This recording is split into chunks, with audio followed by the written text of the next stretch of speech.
પાર્ટીના આંતરિક વિવાદે હવે ગંભીર અને હિંસક સ્વરૂપ ધારણ કરી લીધું છે। ભાજપના જ બે કદાવર નેતાઓ વચ્ચે થયેલી બોલાચાલી બાદ મામલો મારામારી સુધી પહોંચી ગયો।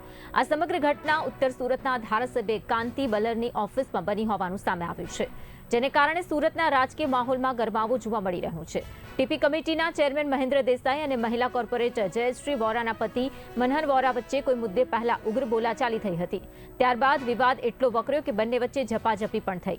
આ ઘટનામાં મનહર વોરાના હાથના ભાગે ગંભીર ઈજા પહોંચી છે, જ્યારે મહિલા કોર્પોરેટર જયશ્રી વોરાની આંગળીમાં પણ ફ્રેક્ચર આવ્યું છે। તો બીજી તરફ આ સમગ્ર વિવાદની ફરિયાદ હવે ભાજપના પ્રદેશ અધ્યક્ષ સુધી પહોંચી હોવાનું પણ જાણવા મળી રહ્યું છે। ભાજપના નેતાઓ વચ્ચે થયેલી આ ઘટના બાદ પાર્ટીના આંતરિક મતભેદો ફરી એકવાર ચર્ચામાં આવ્યા છે। ત્યારે હવે સમગ્ર મામલે ભાજપ સંગઠન દ્વારા શું કાર્યવાહી કરવામાં આવે છે અને બંને પક્ષોની રજૂઆત બાદ શું નિર્ણય લેવાય છે તેના પર સૌની નજર છે।